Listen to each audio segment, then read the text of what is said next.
ಮಾಡ್ತೇನೆ. ಆಡಳಿತದ ಮೇಲೆ ಯಾವಾಗ ನೇರ ಪರಿಣಾಮ ಆಗೋದು ಮಾನ್ಯ ಸಭಾಧ್ಯಕ್ಷರೇ, ಇಲ್ಲಿ ಪ್ರತಿಯೊಬ್ಬರು 140 ಜನ ಶಾಸಕರನ್ನ ಕೊಟ್ಟಿದ್ದಾರೆ. ಒಂದು ಸುಭದ್ರವಾದ ಸರ್ಕಾರವನ್ನ ಕೊಟ್ಟಿದ್ದಾರೆ.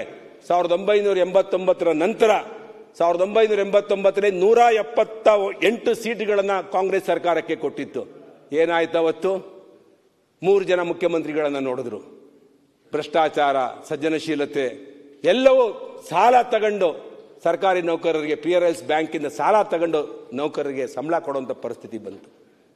ಕಡೆಗೆ 1994ರಲ್ಲಿ ಚುನಾವಣೆಗೆ ಹೋದಾಗ ಎಲ್ಲ ಮಕ್ಕಡೆ ಹಾಕೊಂಡು ಮಲ್ಕೊಳ್ತಾರೆ. 34 ಸೀಟಿಗೆ ಬರ್ತದೆ. ಇವತ್ತು ಕಾಂಗ್ರೆಸ್ ಪರಿಸ್ಥಿತಿನೂ 2028 ಚುನಾವಣೆಯಲ್ಲಿ ಇದೇ ಪರಿಸ್ಥಿತಿ ಬರುತ್ತೆ. 35 ಸೀಟು ಗೆಲ್ಲಲ್ಲ ಇವರು. ಆಂಧ್ರ ಪ್ರದೇಶದಲ್ಲಿ ಏನಾಯ್ತು? ಚಂದ್ರಬಾಬು ನಾಯ್ಡು ಇವತ್ತು ಮುಖ್ಯಮಂತ್ರಿ ಆಗಿದ್ದಾರೆ. ಜಗನ್ ಎಲ್ಲ ಕಾರ್ಯಕ್ರಮಗಳು ಕೊಟ್ಟು 20 ಸೀಟಿಗೆ ಬಂದ್ರಲ್ಲ, ಆ ಪರಿಸ್ಥಿತಿ ಕಾಂಗ್ರೆಸ್ ಪಕ್ಷಕ್ಕೂ ಬರುತ್ತೆ. ಇವತ್ತು ಒಂದು ಆಡಳಿತ ಸುಧಾರಣೆ ಇವರು ಇರ್ತಾರೆ. ಇವರು ಮುಂದುವರಿಸಿ. ಇವತ್ತು ನಾವು ನೋಡ್ತಿದ್ದೇವೆ ಕಾಂಗ್ರೆಸ್ ಪಕ್ಷದಲ್ಲಿ ಆಂತರಿಕ ಕಚ್ಚಾಟ ಯಾವ ರೀತಿ ಇದೆ ಅಂತ ಹೇಳಿ. ಒಂದು ಕಡೆ ವೀರಪ್ಪ ಮೊಯ್ಲಿ ಅವರು ಹೇಳ್ತಾರೆ ಸಾಕು, ಬಜೆಟ್ ಮುಗಿತಲ್ಲ, ಈ ಕಚ್ಚಾಟ ಮುಗಿತಲ್ಲ. ಈಗ ಸುರೇಶ್ ಗೌಡ್ರೆ 25 ನಿಮಿಷ ಆಯ್ತು, ಬಜೆಟ್ ಬಗ್ಗೆ ಮುಗಿದ ಆಂತರಿಕ ಕಚ್ಚಾಟ ಯಾವ ಬಜೆಟ್ ಇದೆ ನಿಮ್ದು?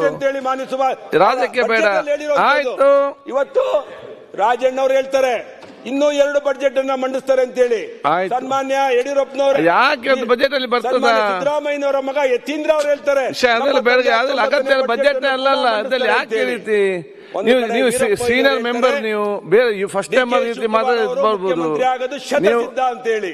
ಇದು ಮೂಲ ಕಾಂಗ್ರೆಸ್ ಬಜೆಟ್ ಇದರಲ್ಲಿ ತಿಕ್ಕಾಟ ಪ್ರಾರಂಭ ಆಗಿದೆ. ಎಲ್ಲ ಇದ್ದಾರಲ್ಲ. ಸಭಾಧ್ಯಕ್ಷರೇ, ಆಡಳಿತ ಸುಧಾರಣೆ ಕುಸಿದು ಬಿದ್ದಿದೆ. ಸರ್ಕಾರ ಯಾವತ್ತು ಬಿದ್ದೋಗುತ್ತೆ ಗೊತ್ತಿಲ್ಲ. ಮಾನ್ಯ ಸಭಾಧ್ಯಕ್ಷರೇ, ಆಯ್ತು ಮುಗಿಸ್ಬಿಟ್ಟೆ ಅಣ್ಣ. ಇವತ್ತು ನೀರಾವರಿ ಬಗ್ಗೆ ಮಾನ್ಯ ಸಭಾಧ್ಯಕ್ಷರೇ ಮುಗಿಸ್ಬಿಡ್ತೀನಿ.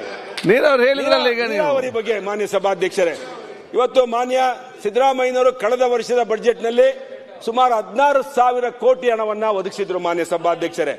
ಈ ಬಾರಿ ಬಜೆಟ್ ಅಲ್ಲಿ 22,581 ಕೋಟಿ ಬಜೆಟ್ ಮಂಡಿಸಿದ್ದಾರೆ ಮಾನ್ಯ ಸಭಾಧ್ಯಕ್ಷರೇ. ಇದರಲ್ಲಿ ಈ ವರ್ಷದಲ್ಲಿ ಎತ್ತಿನೊಳೆ 241 ಕಿಲೋಮೀಟರ್ ವರೆಗೆ ನೀರನ್ನು ಹರಿಸ್ತೇವೆ ಅಂತ ಹೇಳಿದ್ದಾರೆ.